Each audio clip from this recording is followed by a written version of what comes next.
दोस्तों, अगर आप एसएससी जीडी 2025 की तैयारी कर रहे हैं और आपको मैथ में बहुत सारी प्रॉब्लम आ रही हैं, तो आप ये मेरी वीडियो जरूर देखना। एसएससी जीडी 2024 में औसत चाल से संबंधित कितने सवाल पूछे गए थे, वो सारे सवाल आज की वीडियो में। दोस्तों, आप सभी को नमस्कार। कैसे हैं आप सभी? उम्मीद करता हूं कि सभी लोग बहुत जबरदस्त होंगे। मैं विपिन आप सभी का स्वागत करता हूं अपने यूट्यूब चैनल विपिन मैथ्स पर। साथियों, टाइम स्पीड डिस्टेंस की ये तीसरी वीडियो होगी स्पेशल एसएससी जीडी 2025 के लिए। तो अगर आपने मेरी पहले की दो वीडियो नहीं देखी हैं तो आप वो वीडियो जरूर देखना, क्योंकि वो सारे सवाल मैं करा रहा हूं जो एसएससी जीडी 2024 में पूछे गए सवाल हैं। साथियों, औसत चाल से संबंधित जितने सवाल एसएससी जीडी 2024 में पूछे गए थे वो सारे सवाल आज की इसी वीडियो में। तो आइए बिना बातचीत के वीडियो को करते हैं स्टार्ट।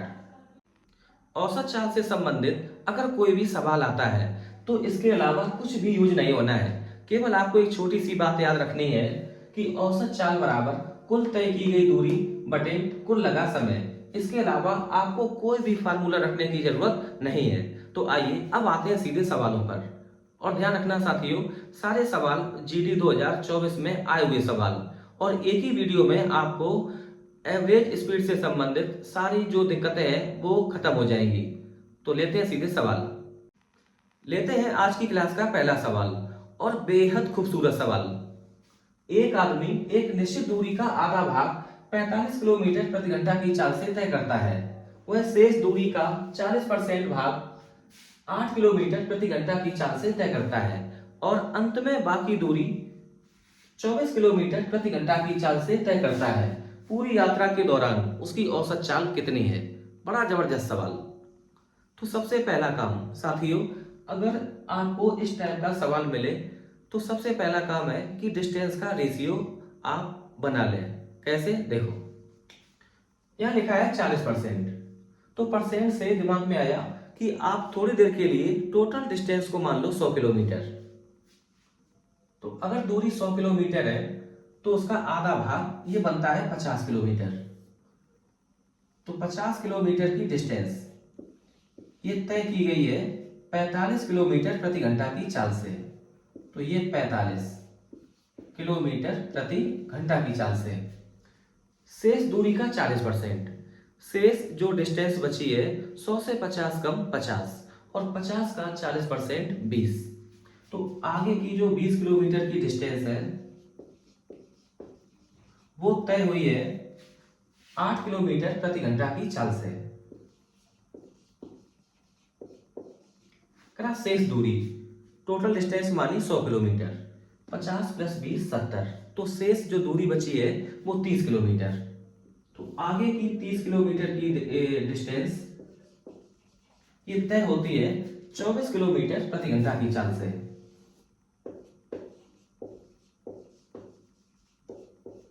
अगर डिस्टेंस का हम लोग रेशियो ले लें तो जीरो को हम लोग कर सकते हैं साफ। तो यहां हमने जीरो को हटाया, यहां जीरो को कर दिया साफ, और ये जीरो यहां से मिटा दिया। तो डिस्टेंस का रेशियो बनेगा 5:2:3। अब जो अगला स्टेप है अपना, आप एक काम करो कि 45 8 24, इसका एलसीएम आएगा 360। 360 से सबको इंटू करा दो डिस्टेंस में। तो इससे होगा क्या कि टाइम निकालते समय ये टाइम फ्रैक्शन में नहीं आएगा। यहां गुणा कराते हैं 360 से।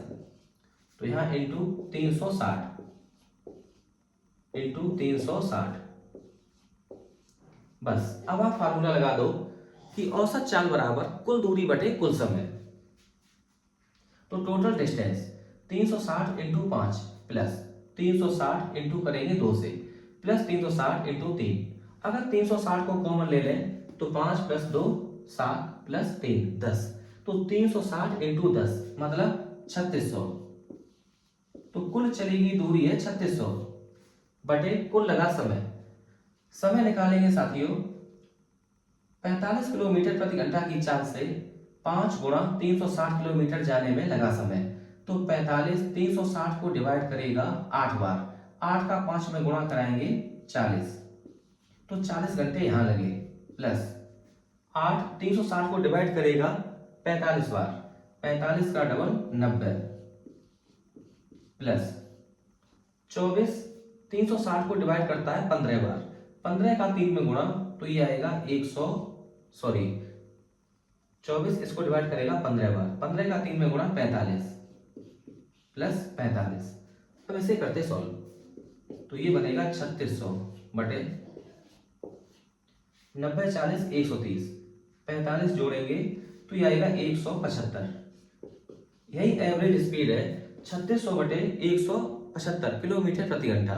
अगर हम लोग 25 से डिवाइड कर दें तो ये आ जाएगा 144 बटे 7 किलोमीटर प्रति घंटा। और यही इस सवाल का बिल्कुल सही उत्तर। पूरी यात्रा के दौरान उसकी औसत चाल 144 बटे 7 किलोमीटर प्रति घंटा। ऑप्शन नंबर तीसरा ये बिल्कुल सही है। आगे आते हैं सवाल नंबर 2 पर। रोहित समान दूरियों की 4 यात्राएं करता है। पहली यात्रा में उसकी चाल 400 किलोमीटर प्रति घंटा थी और प्रत्येक अगली यात्रा में उसकी चाल पिछली यात्रा की चाल से आधी थी। इन 4 यात्राओं में रोहित की औसत चाल कितनी है? बड़ा बेहतरीन सवाल। तो आप ऐसे देखो, ये हमने मान ली 4 समान यात्राएं,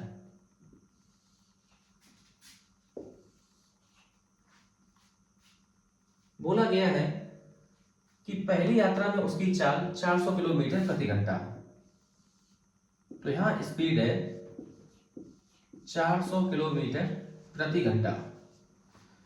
अगली इक्वल डिस्टेंस के लिए उसकी जो चाल है वो पिछली वाली चाल की आधी, तो यहां आएगी चाल 400 का आधा 200 किलोमीटर प्रति घंटा। जो अगली इक्वल डिस्टेंस के लिए यहां स्पीड बनेगी 200 की आधी 100 किलोमीटर प्रति घंटा। और लास्ट में जो इक्वल डिस्टेंस तय की है उसके लिए स्पीड, पिछली स्पीड 100 किलोमीटर प्रति घंटा का आधा करेंगे तो 50 किलोमीटर प्रति घंटा। अब आप एक काम करो कि 400, 200, 100, 50, इसका एलसीएम 400, तो हर एक इक्वल डिस्टेंस आप मान लो 400 किलोमीटर के बराबर। 4 समान यात्राएं पूरी की हैं तो हर एक समान यात्रा 400 किलोमीटर के बराबर। इससे होगा क्या कि टाइम निकालते समय टाइम फ्रैक्शन में नहीं आएगा। अब हम लोग यहां से लिख सकते हैं औसत चाल बराबर कुल दूरी बटे कुल समय। तो टोटल डिस्टेंस बनेगी 400 इंटू 4 मतलब 1600। 1600 किलोमीटर डिस्टेंस टोटल। अब इस 400 किलोमीटर की दूरी 400 किलोमीटर प्रति घंटा की चाल से तय करने में यहाँ टाइम लगेगा 1 घंटा। 200 किलोमीटर प्रति घंटा की चाल से 400 किलोमीटर जाने में लगा समय, तो यहाँ टाइम लगेगा 2 घंटे और यहाँ पर 4 घंटे। और 50 किलोमीटर प्रति घंटा की चाल से 400 किलोमीटर जाने में लगा समय, तो यहाँ टाइम 8 घंटे। अब टोटल डिस्टेंस हमें पता है, टोटल टाइम भी पता है, तो सवाल में अब कुछ नहीं है। औसत चाल बराबर कुल दूरी बटे कुल समय। तो टोटल डिस्टेंस 1600 किलोमीटर बटे कुल लगा समय, जोड़ेंगे 2 में 1 3, 4 3 7, 7 प्लस 8 15, 1600 बटे 15 किलोमीटर प्रति घंटा। अगर यहां से हम लोग डिवाइड करते हैं 5 से तो स्पीड बनेगी 320 बटे 3 किलोमीटर प्रति घंटा। तो पूरी यात्रा के लिए जो एवरेज स्पीड है वो 320 बटे 3 किलोमीटर प्रति घंटा। तो ऑप्शन नंबर दूसरा ये करेक्ट है। औसत चाल से संबंधित अगर कोई भी सवाल आता है तो केवल आपको एक फार्मूले की जरूरत है कि औसत चाल बराबर कुल दूरी बटे कुल लगा समय। सारे सवाल बस यहीं से सॉल्व हो जाएंगे। आगे आते हैं सवाल नंबर 3 पर। एक निश्चित यात्रा का 1/3 भाग 22 किलोमीटर प्रति घंटा की चाल से, 1/4 भाग 33 किलोमीटर प्रति घंटा की चाल से और शेष भाग 55 किलोमीटर प्रति घंटा की चाल से तय किया जाता है। पूरी यात्रा के दौरान औसत चाल कितनी है? तो सबसे पहला काम, जो दूरी तय हो रही है वो 3 स्टेप में। तो उन 3 जो डिस्टेंस है अलग अलग, उनका रेशियो पता करना। तिहाई भाग, तिहाई का मतलब है 1/3, 1/4, 1/4। तो 1/3 और यहाँ 1/4, 3 4 का एलसीएम, तो ये आएगा 12। तो आप थोड़ी देर के लिए मान लो कि टोटल जो डिस्टेंस है वो 12 किलोमीटर। 12 का 1/3 4 किलोमीटर। तो पहली 4 किलोमीटर की जो दूरी है वो तय होती है 22 किलोमीटर प्रति घंटा की चाल से। 1/4 भाग, तो 12 का 1/4, तो ये बनेगा 3 किलोमीटर। तो आगे की जो 3 किलोमीटर डिस्टेंस है उसके लिए स्पीड 33 किलोमीटर प्रति घंटा।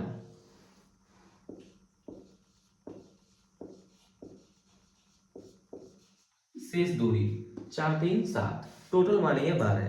तो 12 से 7 कम करेंगे तो ये आ जाएगा 5 किलोमीटर। जो लास्ट की जो डिस्टेंस है वो 5 किलोमीटर, और यहाँ जो स्पीड है वो 55 किलोमीटर प्रति घंटा।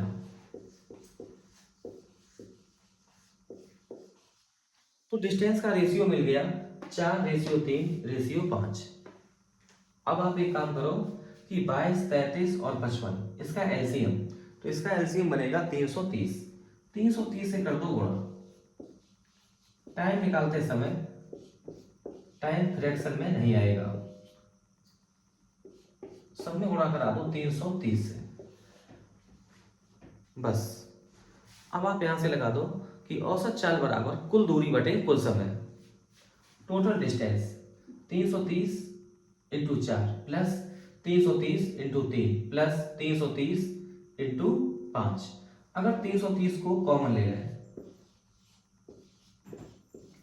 तो यहां से मिलेगा 4 प्लस 3 प्लस 5 मतलब 12। 330 इंटू 12 बटे 22 किलोमीटर प्रति घंटा की चाल से 4 गुणा 330 किलोमीटर जाने में लगा समय। तो 22 इसको डिवाइड करेगा 15 बार, 15 का 4 में गुणा करेंगे तो 60 घंटे यहां लग गए। 33 330 को डिवाइड करेगा 10 बार, 10 का 3 में गुणा 30, तो 30 घंटा यहां लगे।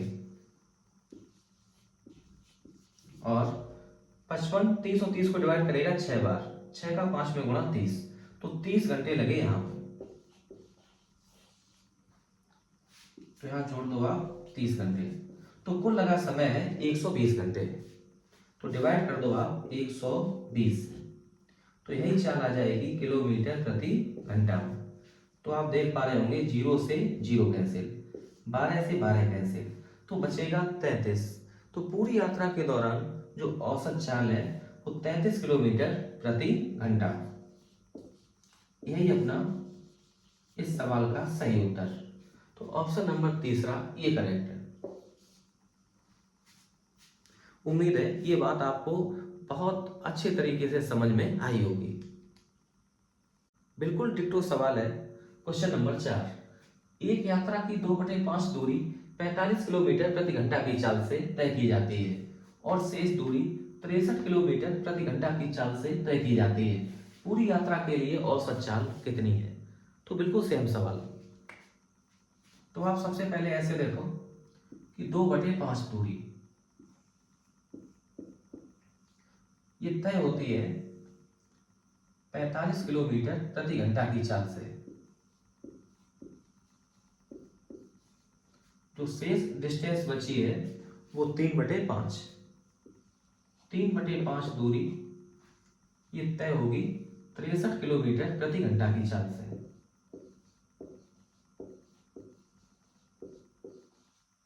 यहां पे अगर डिस्टेंस का रेशियो लें तो ये आ जाएगा 2:3।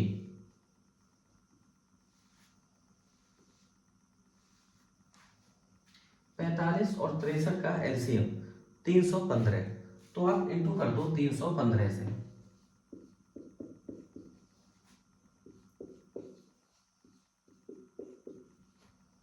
अब टाइम लेते समय, टाइम निकालते समय जो अपना समय है वो फ्रैक्शन में नहीं आएगा, क्योंकि 315 को 45 बिल्कुल पूरा पूरा डिवाइड करेगा और यहाँ 315 को 63 पूरा पूरा डिवाइड करेगा, तो इसलिए हम लोग स्पीड का ले लेते हैं एलसीएम।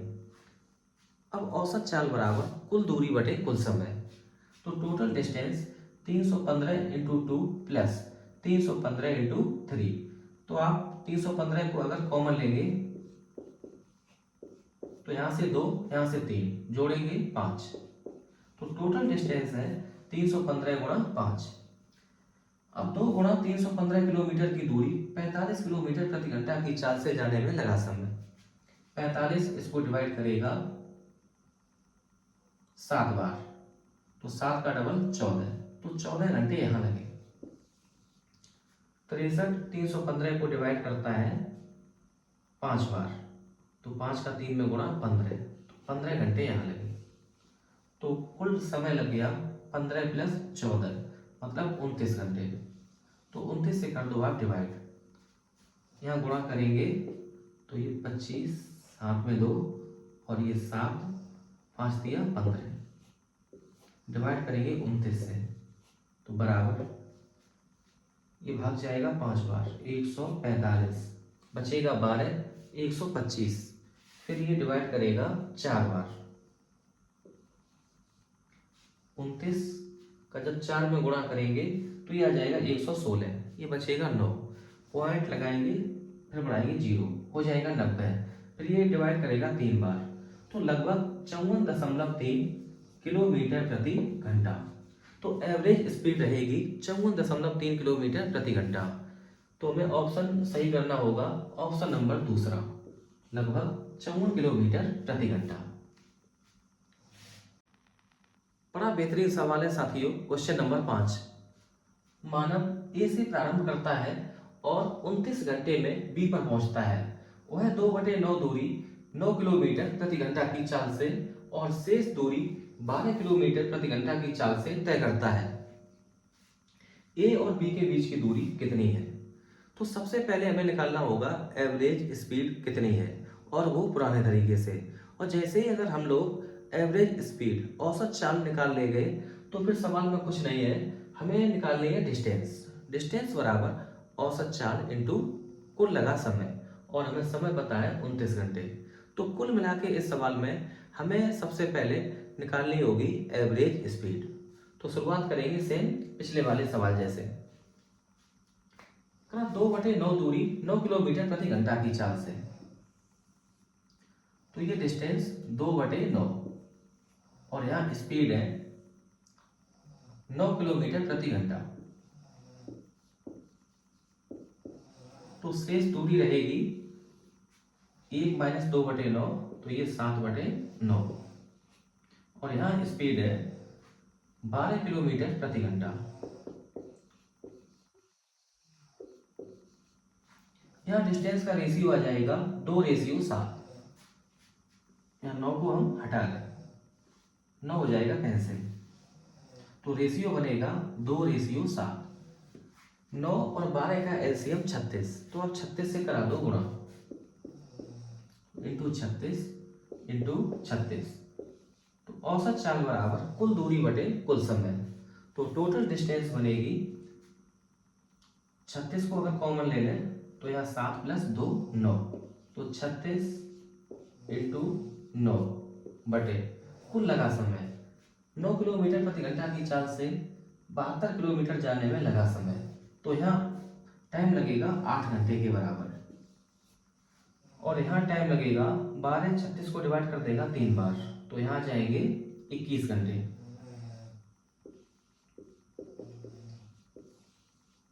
21 में 8 जोड़ेंगे तो ये 29, तो कुल टाइम लगा है 29 घंटे। और ये स्पीड दोस्तों औसत चाल हम लोग निकाल ले गए 36 इंटू 9 बटे 29 किलोमीटर प्रति घंटा। और हमें चाहिए टोटल डिस्टेंस यहां से यहां तक की, तो दूरी बराबर चाल गुणा समय, औसत चाल इंटू टाइम, और टाइम हमें पता है 29 घंटे, तो आप इंटू करा दो 29 से, तो 29 इसको डिवाइड कर देगा 29, ये 29 कैंसिल, तो 36 गुणा 9, 9 का 6 में गुणा 54, हासिल 5, 9 दिया 27, 27 5 32, तो दूरी निकल के आ जाएगी 324 किलोमीटर। 324 किलोमीटर, ऑप्शन नंबर दूसरा, ये बिल्कुल सही है। दोस्तों, एसएससी जीडी 2024 में जो मैथ के टोटल सवाल पूछे गए हैं, हर शिफ्ट को मिला दिया जाए तो कुल मिला के लगभग 1100 सवाल। इन 1100 सवाल में से औसत चांस से संबंधित सवाल हमें मिले हैं 10 से 11 सवाल, जो आज की क्लास में पूरे खत्म हो जाएंगे। तो आते हैं सवाल नंबर 6 पर। रमेश स्थान जे से चलना शुरू करता है और 28 घंटे में स्थान के पर पहुंचता है। वह कुल दूरी का 2/5 भाग 10 किलोमीटर प्रति घंटा की चाल से और शेष दूरी 20 किलोमीटर प्रति घंटा की चाल से तय करता है। जे और के बीच की दूरी कितनी है? तो वही सबसे पहला काम है कि हमें एवरेज स्पीड निकालनी है। इसके बाद में जो डिस्टेंस निकाली जाएगी, डिस्टेंस बराबर स्पीड इंटू टाइम, मतलब एवरेज स्पीड इंटू टाइम। तो पहला काम हमें एवरेज स्पीड निकालनी है। तो आप ऐसे देखो, वह कुल दूरी का 2/5 भाग, तो ये हमने मान ली 2/5 भाग। दोस्तों 5 को हम नहीं लिख रहे, ये हो जाएगा कैंसिल, तो शेष दूरी बचेगी 3/5। तो रेशियो आएगा 2:3। तो ये 2 किलोमीटर मान लेते हैं कि 2 किलोमीटर की दूरी ये तय करता है 10 किलोमीटर प्रति घंटा की चाल से, और ये 3 किलोमीटर की दूरी ये तय करता है 20 किलोमीटर प्रति घंटा की चाल से। 10 और 20 मतलब स्पीड का ले लो आप रेशियो, तो ये आ जाएगा 20। तो यहाँ इंटू करा दो आप 20 से, और यहाँ इंटू 20। यहाँ से निकालो आप एवरेज स्पीड। एवरेज स्पीड बराबर कुल दूरी बटे कुल समय। तो डिस्टेंस बनेगी ये 60 और ये 40, तो कुल मिला के 100 किलोमीटर। 10 किलोमीटर प्रति घंटा की चाल से 40 किलोमीटर जाने में लगा समय, तो 4 घंटे यहाँ से और 3 घंटे यहाँ से, तो 4 + 3 7, तो 100/7 किलोमीटर प्रति घंटा। पूरी यात्रा के दौरान जो उसकी एवरेज स्पीड है वो 100/7 किलोमीटर प्रति घंटा। और यहाँ से लेकर यहाँ तक इस पॉइंट को आप मान लो जे, और ये है के। अगर हमें जे और के के बीच की दूरी निकालनी है तो हमें टाइम पता है, टाइम लगा है 28 घंटे। तो दूरी बराबर 4 गुणा समय, इंटू कर दो आप 28 से।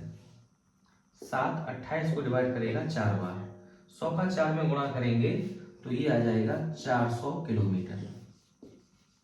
तो इस सवाल का बिल्कुल सही उत्तर है 400 किलोमीटर, ऑप्शन नंबर चौथा, ये करेक्ट।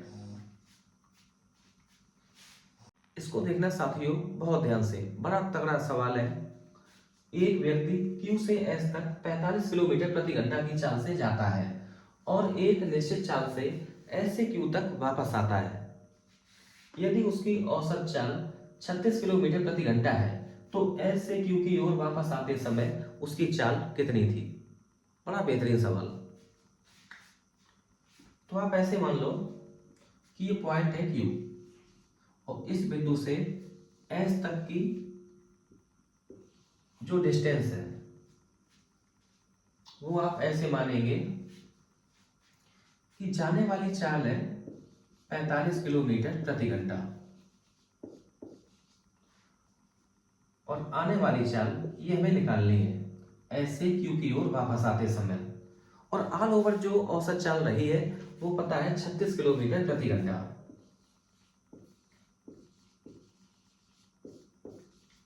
तो Q से S तक आप डिस्टेंस ऐसे मानो कि 45 और 36 का एलसीएम, तो ये एलसीएम होता है 180। तो हमने दूरी मान ली Q से S तक की 180 किलोमीटर, और एवरेज स्पीड हमें पता है 36 किलोमीटर प्रति घंटा। तो 180 किलोमीटर जाने में और 180 किलोमीटर आने में जो टोटल डिस्टेंस तय होगी वो 360 किलोमीटर। अब 360 किलोमीटर जो एवरेज स्पीड है 36 किलोमीटर, तो 36 किलोमीटर प्रति घंटा की चाल से जो टाइम लगेगा वो 10 घंटे। अब कुल समय हमें पता है 10 घंटे। अब आप ये देखो कि जाने में कितना समय लगा। तो 45 किलोमीटर प्रति घंटा की चाल से 180 किलोमीटर जाने में लगा समय। 180 बटे 45, तो यहाँ टाइम लगा होगा 4 घंटे और कुल टाइम लगा है 10 घंटे। तो आने में टाइम लगेगा 6 घंटे।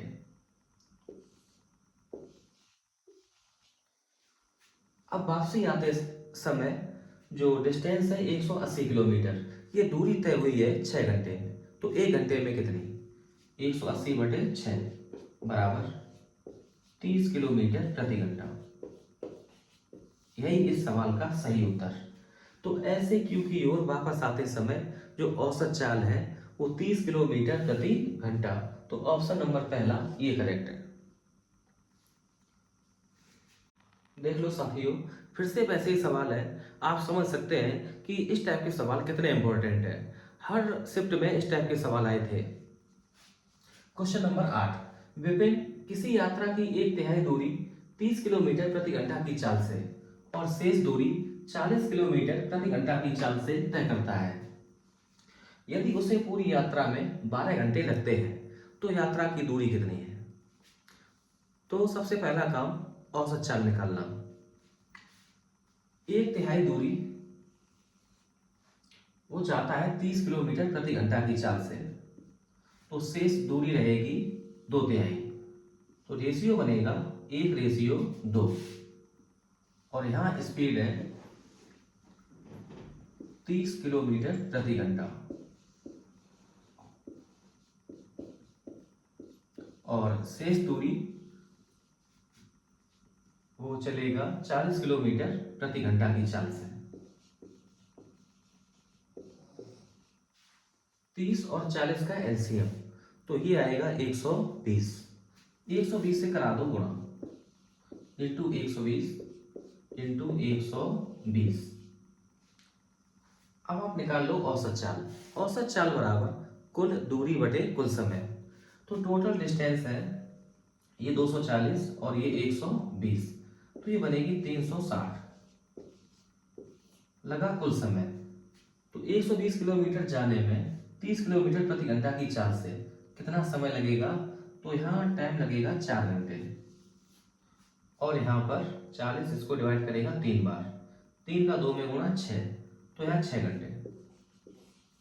तो 6 4 10, 360 बटे 10 बराबर 36 किलोमीटर प्रति घंटा। तो एवरेज स्पीड हमने निकाल ली कि पूरी यात्रा में जो औसत चाल है वो 36 किलोमीटर प्रति घंटा। अब हमें टाइम पता है कि पूरी यात्रा में जो टाइम लगता है वो 12 घंटे। तो बताओ यात्रा की दूरी कितनी है? दूरी बराबर चाल गुणा समय। तो औसत चाल में गुणा कर देंगे 12 का, तो 36 इंटू 12, 12 का 6 में गुणा 72, 2 हासिल 7 और 12 का 3 में गुणा 36, 36 और 7 43। तो टोटल डिस्टेंस आएगी 432 किलोमीटर। तो 432 किलोमीटर इस सवाल का सही उत्तर ऑप्शन नंबर पहला ये करेक्ट। साथियों, जितने सवाल एवरेज स्पीड से पूछे गए हैं उनमें से सबसे आसान ये सवाल है। क्वेश्चन नंबर 9, एक आदमी पहले 11 किलोमीटर की दूरी 60 मिनट में तय करता है और अगले 22 किलोमीटर की दूरी 30 मिनट में तय करता है। पूरी यात्रा के दौरान उसकी औसत चाल कितनी है? तो औसत चाल बराबर कुल दूरी बटे कुल समय। तो जो टोटल डिस्टेंस तय की गई है वो 11 किलोमीटर और 22 किलोमीटर जोड़ेंगे तो 33 किलोमीटर। 33 बटे, अब टाइम देखो, टोटल टाइम तो 60 मिनट यहाँ पे मतलब 1 घंटा और 30 मिनट यहाँ पे आधा घंटा यहाँ पे, इसका मतलब है 1.5 घंटे। 1.5 का मतलब 3/2, 2 पलट के जाएगा ऊपर, किलोमीटर प्रति घंटा। तो पूरी यात्रा के दौरान यही है एवरेज स्पीड। 33 को डिवाइड करेगा 11 बार, 11 का डबल 22, तो 22 किलोमीटर प्रति घंटा इस सवाल का सही उत्तर। तो ऑप्शन नंबर पहला ये करेक्ट। ये बिल्कुल आसान सवाल था।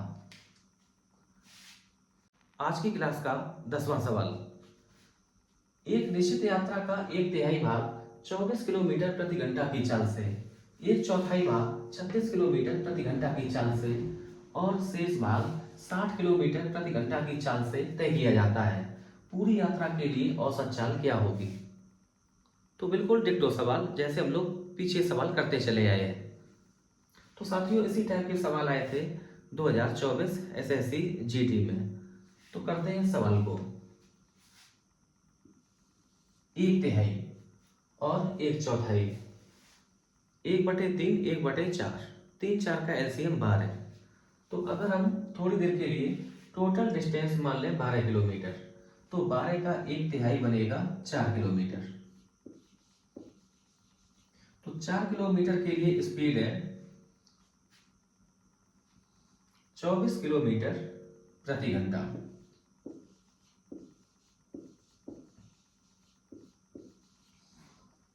और जो अगली दूरी है वो एक चौथाई, तो 12 का एक चौथाई 3 किलोमीटर।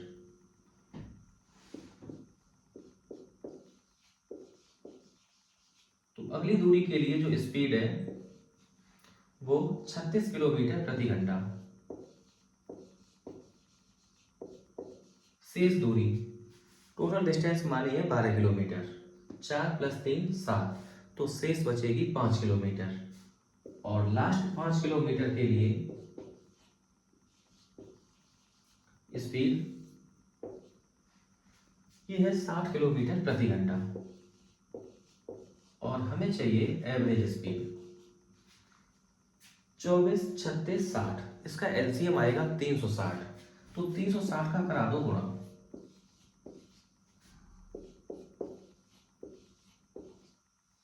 इंटू 360। कुल मिला के हमें जो डिस्टेंस का रेशियो आया था वो 4:3:5। हमने गुणा करा दिया 24 36 60 के एलसीएम से। इसका रीजन कि जब हम लोग टाइम निकालेंगे तो 360 में 24 का पूरा पूरा भाग जाएगा, यहाँ 360 में 36 का पूरा पूरा भाग जाएगा, और यहाँ 360 को 60 पूरा पूरा डिवाइड करेगा। मतलब टाइम निकालते समय टाइम फ्रैक्शन में नहीं आएगा। अब हम लोग निकालते हैं औसत चाल बराबर कुल दूरी बटे कुल समय। तो 360 into 4 plus 360 into 3 plus 360 into 5।